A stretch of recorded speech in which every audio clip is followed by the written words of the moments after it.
రాజన్న సిరిసిల్ల జిల్లాలో రైతులు ఆందోళన చేపట్టారు. రైస్ మిల్లర్ల దోపిడీని అరికట్టాలంటూ సిరిసిల్ల కామారెడ్డి ప్రధాన రహదారిపై రైతులు బైఠాయించారు. ఎల్లారెడ్డిపేట మండలం పదిర గ్రామంలోని కొనుగోలు కేంద్రాల్లోని అన్ని కాంటాల్లో అవకతవకలు జరుగుతున్నాయని ఆవేదన వ్యక్తం చేస్తున్నారు.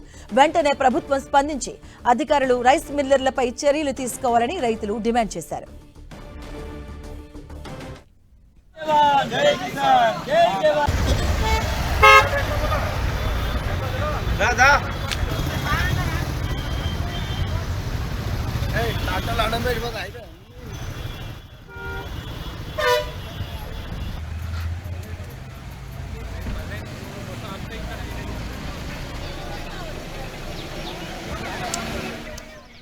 రాజన్న సిరిసిల్ల జిల్లాలో రైతులు ఆందోళన చేపట్టారు. రైస్ మిల్లర్ల దోపిడీని అరికట్టాలంటూ సిరిసిల్ల కామారెడ్డి ప్రధాన రహదారిపై రైతులు బైఠాయించారు.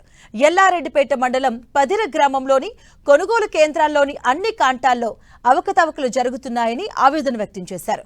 వెంటనే ప్రభుత్వం స్పందించి అధికారులు రైస్ మిల్లర్లపై చర్యలు తీసుకోవాలని రైతులు డిమాండ్ చేస్తున్నారు.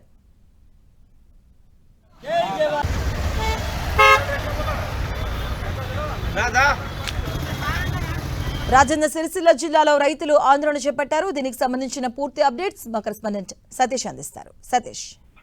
ఎస్ మాధవి, రాజన్న సిరిసిల్ల జిల్లా ఎల్లారెడ్డిపేట మండలం పదిలలో రైతులంతా కూడా ఆందోళనకు దిగారు, నిరసన వ్యక్తం చేస్తున్నారు. వడ్ల తూకంలో ఒక బస్తాకు దాదాపు 500 గ్రాములు అంటే 500 గ్రాముల పైగా కోత విధిస్తున్నారు. తమను ఆర్థికంగా నష్టం చేసే ప్రయత్నం మిల్లర్లు చేస్తున్నారని చెప్పి రైతులు ఆరోపిస్తున్నారు. ఎందుకంటే రైతులు తీసుకొచ్చిన వడ్లలో దాదాపు 40 కిలోలు తూకమయ్యారు. కానీ తాలు తరుగు పేరిట అదనంగా 2.5 కిలోలను అదనంగా తూకం వేస్తున్నారు. దీంతో చాలా కూడా రైతులంతా దాదాపు క్వింటాలకు 5 కిలోలు చొప్పున నష్టం జరుగుతుంది. ఇదంతా తమకు ఆ రైతులు నష్టం చేసే విధంగా వివరిస్తుందని చెప్పి రైతులంతా ఆగ్రహం వ్యక్తం చేస్తూ ఆందోళన దిగడం జరిగింది. అసలే కొనుగోలులో జాప్యం జరుగుతుందని చెప్పి చాలా చోట్ల రైతులంతా కూడా ఆందోళన కొనసాగిస్తున్నారు. చాలా చోట్ల రోడ్లపైన బస్తాలు వేసి నిరసన వ్యక్తం చేస్తున్న నేపథ్యంలో ఇటు మిల్లర్లు కొనుగోలు చేసినటువంటి ఏవైతే ధాన్యం ఉందో ఆ ధాన్యంలో తూకం అధికంగా ఇస్తున్నారు.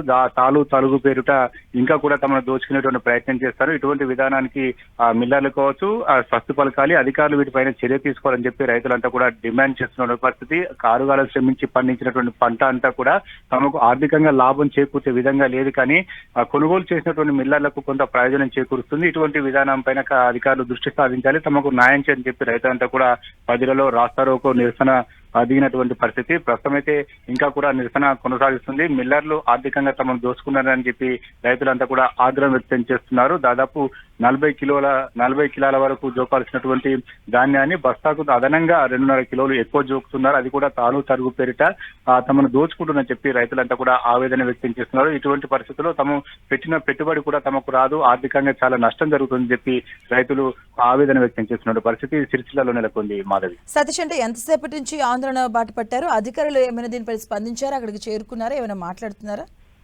ప్రస్తుతం అయితే దాదాపు గంటకు పైగా నిరసన అనేది కొనసాగుతుంది. అధికారులు రావాలి, తమకు న్యాయం చేయాలని చెప్పి ఇటు రైతులంతా కూడా నిరసన వ్యక్తం చేస్తున్నారు. మిల్లర్లు అధికంగా తమను దోచుకుంటున్నారు, ఇది తాలు తరుగు పేరిట తమ దోపిడీ గురి చేస్తుందని చెప్పి రైతులంతా కూడా ఆవేదన వ్యక్తం చేస్తున్నారు. అధికారులు చూసి చూడనట్టు ఉదాసీనంగా వ్యవహరించడం కారణంగానే మిల్లర్ల దోపిడీ జరుగుతుందనేది రైతుల వాదనగా తెలుస్తుంది. ప్రస్తుతం అయితే అధికారుల దృష్టికి ఈ విషయం మాత్రం వెళ్ళింది. అధికారులు ఏ రకంగా స్పందిస్తారో చూడాలి. కొంతమంది మిల్లర్లు మాత్రం తమ డిమాండ్ గా ఇంత ఇస్తేనే కొనుగోలు చేస్తాం, లేదంటే లేదు వేరే చోట అమ్ముకోమని చెప్పి చెప్తున్నటువంటి పరిస్థితిలో రైతులు దిక్కుతోచిన స్థితిలో తమకు ఆర్థికంగా నష్టం జరిగినప్పటికీ తమ ధాన్యాన్ని అమ్ముకోవాల్సిన పరిస్థితి మాత్రం మార్కెట్ లో నెలకొంది. Madhavi. Right, thank you Satish.